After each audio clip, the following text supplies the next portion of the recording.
recalcitrância da semente. Uma história de amor, coragem, conflitos e perseverança. Por Cláudio José Barbedo. Capítulo 4.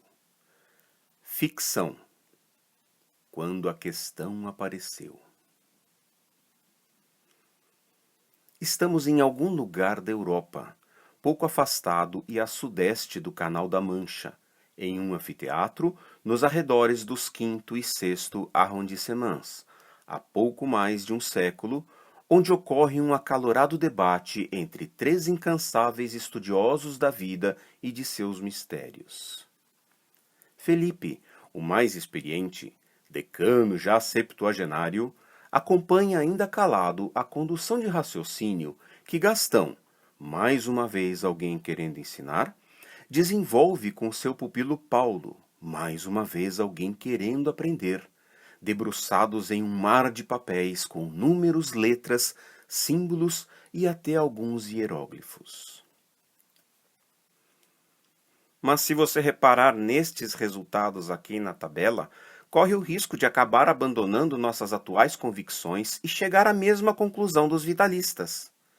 Note o perigo da conclusão prematura e inconsistente, por exemplo, ao ignorar os resultados periféricos de todos os experimentos e não apenas os nossos, e se concentrar na aparente falta de atividade dos organismos, inclusive das sementes, quando submetidos à quase total remoção de sua água. Hoje pode parecer elementar, mas nem sempre foi assim. E considere o seguinte: se pudéssemos ter acesso tão somente a estes resultados, sem considerar todos os experimentos anteriores feitos por tantos incansáveis e comprometidos cientistas, talvez também chegássemos à conclusão da existência e essencialidade do princípio vital, como pensavam há 50 anos. Consegue perceber isso? Perceber o quê? A existência do mesmo princípio vital que veio do espaço sideral, que para muitos não tem igual, mas a outros seria salutar se, ao invés de considerá-la um mal, encontrasse um rival exemplar? Paulo faz a rima como se entoasse alguma cantiga de escárnio, como se deixasse aflorar suas leituras ibéricas do final de um daqueles tenebrosos períodos da humanidade.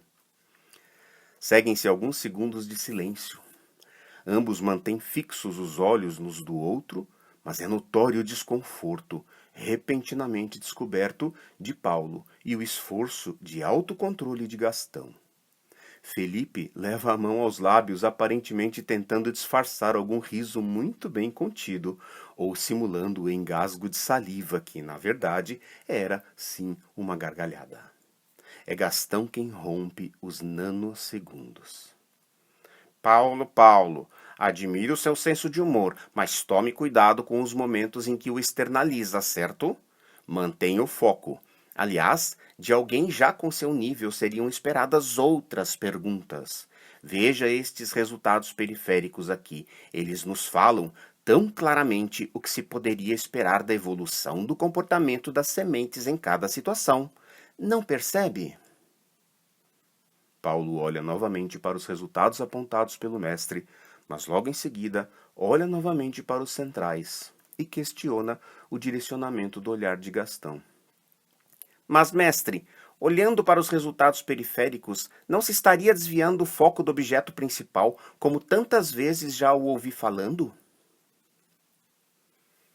Nesse momento do capítulo, há uma figura, feita à mão em preto e branco. Nessa figura nota-se um grande salão, como um anfiteatro, em que você percebe cadeiras na parte da frente em alinhamento circular e um palco também com uma forma circular. No meio desse palco há uma mesa circular bastante grande em que 3 pessoas estão em torno delas. Uma está apenas com os braços sobre a mesa observando, e os outros 2 estão manipulando papéis que estão jogados tanto em cima da mesa como ao chão. Um deles segura um dos papéis na mão.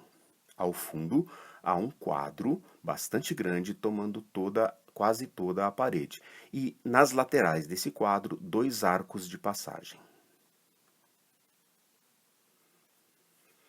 Quem sabe se você fosse um pouco mais sério e tivesse mais concentração e comprometimento, se não desviasse sua atenção para gracejos inoportunos e desnecessários, evitaria certamente remover as frases de seus contextos, responde Gastão, já um pouco irritado. Contudo, não se permite esse descontrole, por mais que justificável. Respira fundo, recompõe-se e continua. Uma coisa é manter o foco, outra é ignorar o que circunda esse foco. Não são atitudes excludentes, mas complementares. E isso já deveria ser de seu total domínio. Talvez ainda não esteja lendo o suficiente. Novamente, e talvez prudentemente, passam-se alguns segundos de silêncio. Gastão novamente concentra-se, respira fundo e, confiando no discernimento de seu discípulo, resolve continuar. Agora, aproveitando aquela sua ironia, é sempre importante lembrar que, a despeito de muitas inconsistências das conclusões feitas nessa época, não podemos tirar o mérito de que justamente ali se começou a olhar para fenômenos como esse que nos intriga agora. Não fossem aqueles trabalhos, talvez nós mesmos estaríamos chegando às mesmas conclusões que chegaram há 50 anos. 120. Perdão, professor, assustou-se Gastão. Era uma intervenção repentina de Felipe, que até aquele momento apenas se deliciava com o debate. Na verdade, há 120 anos, não 50. Silêncio. Paulo nem mesmo movia os olhos, estava petrificado. Gastão continuava aguardando o complemento da informação, e como aconteceria tantas e tantas vezes depois, na história da ciência, sabia que uma interrupção nesse momento significaria perder definitivamente a oportunidade de importante transmissão de conhecimento. Aqueles segundos de silêncio pareciam horas, mas finalmente Felipe continuou. O assunto foi abordado pela primeira vez há 120 anos, quando se estudaram rotíferos e tardígrados. Esses seres, de comportamento tão especial, tão diferente, despertaram a atenção de 2 estudiosos. Intrigava-os a falta de atividade daqueles organismos, como se estivessem definitivamente sem vida, mas milagrosamente ressuscitavam quando as condições do ambiente retornavam ao normal. Algumas discussões até foram realizadas em seguida, mas somente 70 anos depois é que se começaram os intensos debates e experimentos voltados especificamente a isso. Por isso, esse seu pequeno equívoco quanto à real originalidade do pensamento a respeito. Há 50 anos é que se conhecem mais profundamente os registros das diferentes visões sobre a vida sem vida, ou melhor, sobre a vida latente, inclusive produzindo correntes de pensamento bastante divergentes. Assim como os 2 especialistas aqui divergem sobre a origem da vida, naquela época também não havia concordância sobre o que anima a matéria a ponto de torná-la viva. Alguma concordância surgiu quando, enfim, resolveram chegar a um acordo de que, primeiro, nos corpos de animais revivescentes, definitivamente não há suficiente atividade para considerá-los, naquele momento em que estão latentes, vivos. Contudo, também se concordou que, mesmo não estando vivos, quando as condições são incompatíveis com a vida, podem conservar sua propriedade revivescente e retornar à vida assim que as condições o permitam. Uma década depois, o interesse começou a voltar-se também para a vida vegetal, especialmente a das sementes. É possível que alguém tenha se perguntado por que os grãos são diferentes das outras coisas vivas. Bernardo, por exemplo. Lembram-se dele? Falei sobre seus trabalhos há um mês. Muito bem. Ele não acreditava na necessidade de um princípio vital para animar a matéria e torná-la viva, como já ouvi aqui mesmo, hoje mesmo. Mas, ao contrário, ele acreditava que a vida latente das sementes é puramente virtual e está pronta para se manifestar se tiver as condições externas adequadas. Acreditava que a semente tem tudo dentro dela, que é preciso para viver, mas não vive porque carece das condições externas necessárias. O que não sabemos ainda hoje é se a semente realmente não vive quando as condições não são satisfatórias, ou se diminui a tal ponto sua atividade que sequer a percebemos. Bernardo não acreditava em uma atividade mínima. Argumentava que sementes podiam ser preservadas por anos e séculos, e que, após essa longa inação, podiam germinar e produzir nova vegetação. Então considerava que essas sementes, durante todo esse período, permaneciam tão inertes como se tivessem morrido definitivamente. Se, considerava ele, houvesse alguma atividade vital, por mais atenuada que fosse, ela tornaria as sementes sensíveis ao meio, e assim sua vida seria desgastada e reduzida, o que não se verificava. Porém, já há algumas décadas se mostrou que, diferente do que se acreditava até então, por mais que aparentemente não se note isso, as sementes têm alguma atividade. Tanto é que sementes fechadas em ambiente hermético perdem a viabilidade mais rapidamente do que as que ficam expostas ao ar. Paulo, nós mesmos, eu e seu mestre aqui, já chegamos a essa conclusão, pois notamos que as sementes continuam a respirar mesmo quando em vida latente, não é, Gastão? Entendendo a pausa, e que agora sim poderia se manifestar, Gastão concorda. Sim, professor, perfeitamente. É isso já há uns 20 ou 30 anos, se me lembro bem. Tudo isso? Parece que foi ontem. Mas sim, já faz algum tempo. Notamos que as sementes continuam respirando mesmo quando em vida latente. E quando essa respiração não é mais possível, a semente simplesmente morre. Diferente do que acreditava aquele nosso colega.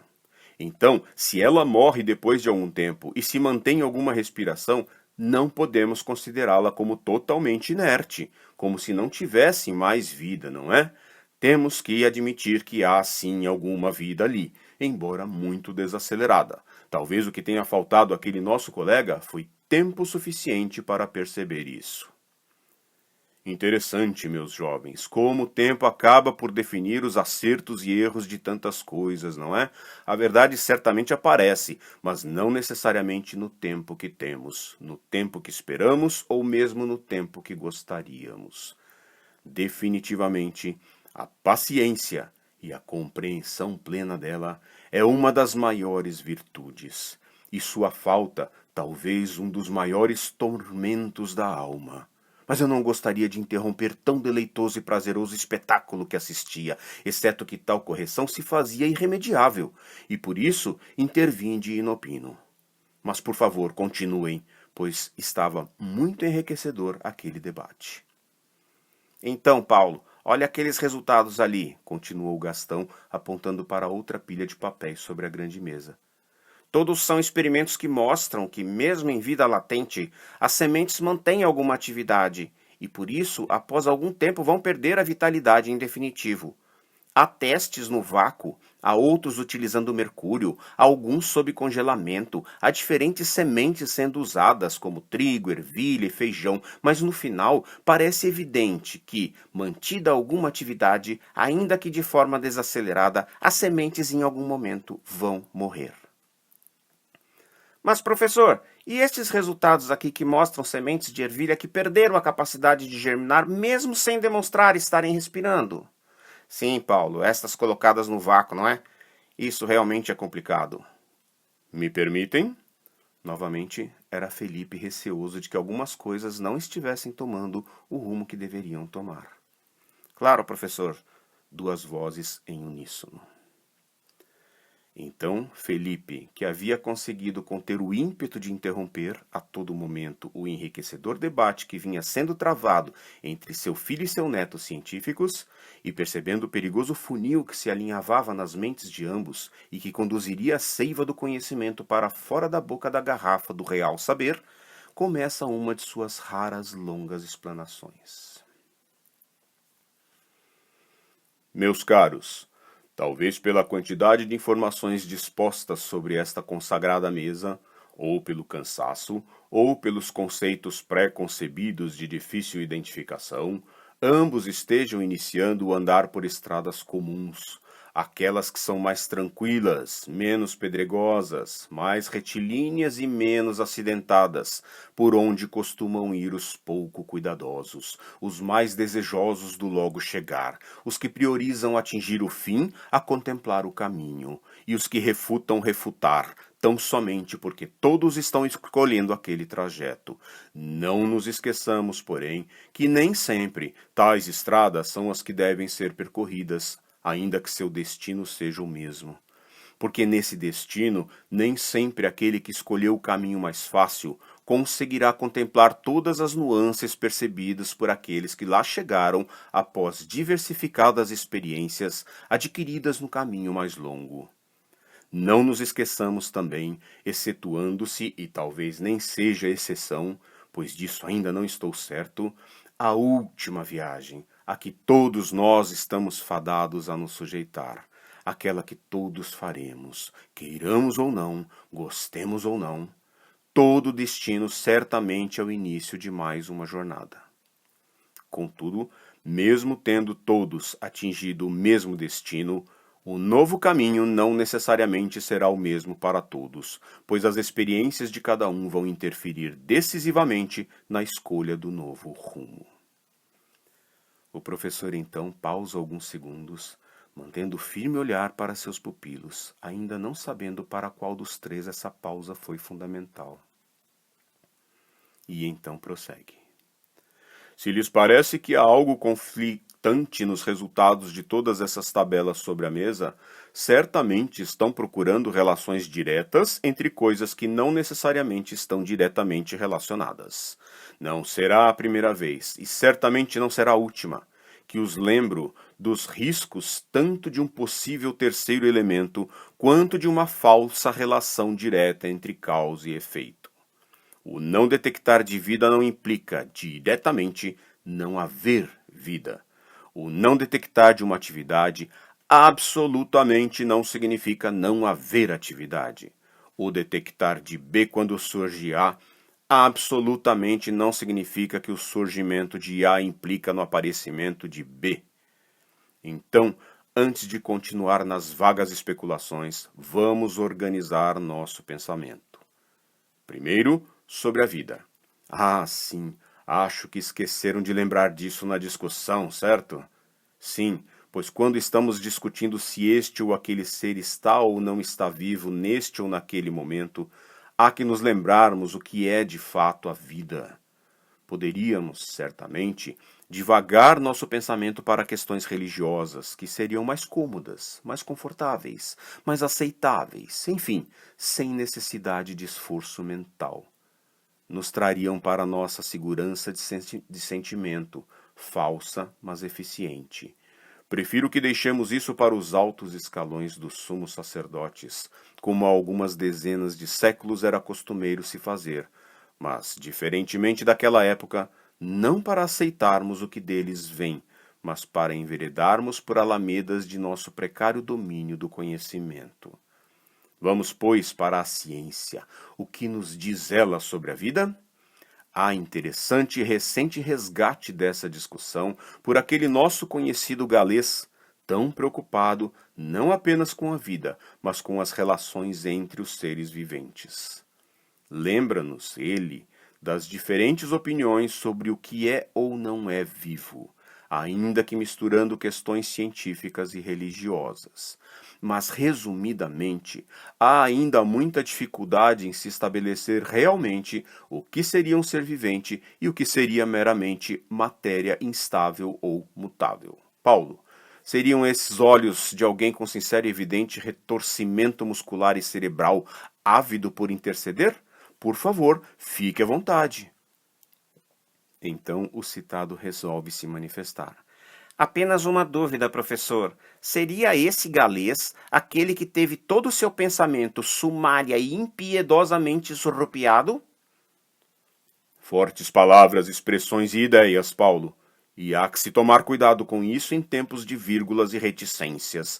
Entendo que entendeste de quem falamos, mas lembremo-nos de todas as versões que uma história pode ter sempre. E continuou. Vamos tratar aqui mais do conceito do que da definição, ou não caminharemos. Nesse conceito, temos que considerar a atividade, biológica ou química, desde que a química também esteja atrelada à biológica, como causa ou como consequência. E essa atividade, como já sabem, está totalmente dependente da existência da água. Sabemos que ela está intimamente ligada à existência ou não de vida. É de vosso conhecimento que não há na natureza elemento que a substitua. É o único elemento estável em todas as temperaturas naturais e, portanto, o mais inócuo dentre todos os fluidos. É solvente universal e, em sua forma pura, não conduz eletricidade. Não conhecemos substância semelhante que possa ser utilizada como transporte de outros elementos e, ao mesmo tempo, como substrato para todas as reações necessárias à existência da vida. Então, a primeira pergunta a ser feita seria se é possível haver vida onde não haja água. É evidente que não concordam? Duas figuras até então imóveis arriscam um leve balançar de cabeça, concordando. É bem provável que a água seja essencial para muitos processos e estruturas das células vivas, que talvez ainda não tenhamos conhecimento e que talvez nem em um século iremos compreender. Mas são as propriedades da água que permitem a vida, e que talvez não tenha substituto em função de características especiais. Por exemplo, o fato de que sua máxima densidade não seja na forma sólida, como ocorre em todos os outros elementos, torna possível a vida neste nosso continente. Já pensaram nisso? Vejam bem, a maior densidade da água ocorre a 4 graus centígrados, ou seja, quando ainda não houve solidificação e passagem para a forma de gelo. Não fosse isso, e a água mais gelada, a que estaria abaixo dos 4 graus centígrados, ficaria na parte mais baixa e congelaria. No inverno rigoroso, lagos e rios congelariam e não haveria possibilidade de descongelarem no verão, tornando a Europa um verdadeiro Ártico inabitável. Mas estamos divagando. Voltemos à vida. Muito bem.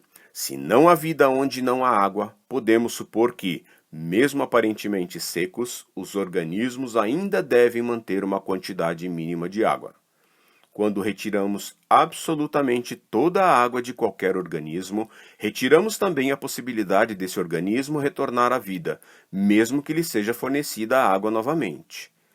Então, tanto aqueles primeiros organismos identificados como tolerantes à remoção da água, quanto as sementes que são foco de nossa discussão aqui, ainda devem manter alguma quantidade mínima de água, mesmo quando aparentemente se mostram totalmente secos. Agora, então, é que vem nossa análise de todos esses resultados, alguns aparentemente conflitantes. Pois, se ainda algum resíduo de água existe, alguma atividade também deve existir. Talvez as atividades puramente biológicas cessem com uma quantidade mínima de água, mas as químicas certamente continuam. Provavelmente em velocidade muito menor, talvez não detectáveis em nossa escala de tempo ou na precisão de nossos equipamentos, mas certamente devem continuar, pois, como dissemos, a água é veículo e é também solvente. Onde ela existe, alguma reação há. E nesse raciocínio, podemos também supor que quanto maior a quantidade de água, mais intensas e mais rápidas seriam essas reações, não é? Felipe faz agora uma pausa mais prolongada. Aparentemente, sua intenção era de permitir aos dois algum momento de análise de tudo o que disse. Contudo, ele mesmo tinha dúvida disso, pois sabia que sua própria mente necessitava alguns segundos de reanálise do discurso. Também tinha a intenção de permitir alguma intervenção daqueles dois que pareciam ter entrado em estado de transe, ou talvez até de choque, pois mal se percebiam os movimentos e sons da respiração. Sem manifestações, Felipe resolve continuar.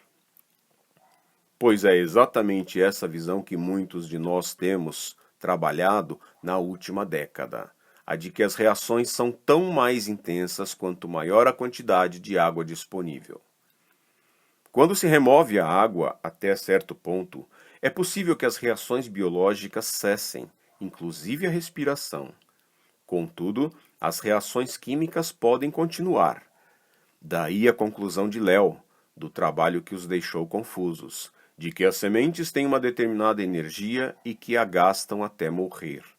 Se a gastam lentamente, como quando se remove quase toda a sua água, passando de um estado de vida retardada para um de vida suspensa, cessando todas as funções vegetativas, essa energia será gasta lentamente, somente com reações não ligadas à biologia. Assim, pode durar muito tempo. Por outro lado, aumentando-se a quantidade de água, a atividade vegetativa surgirá, e tão mais intensamente quanto maior a quantidade de água. Nessa condição, a energia será gasta rapidamente, e a semente durará pouco tempo. Evidentemente que, dentro de um mesmo estado de hidratação, teremos a ação da temperatura da mesma forma. Quanto mais elevada a temperatura, mais intensas as atividades vegetais e, portanto, mais rápido o gasto daquela energia. Isso também levaria a uma mais rápida perda da vida das sementes. Professor, pois não, Paulo? E por que os grãos são diferentes das outras coisas vivas? Fim do capítulo 4.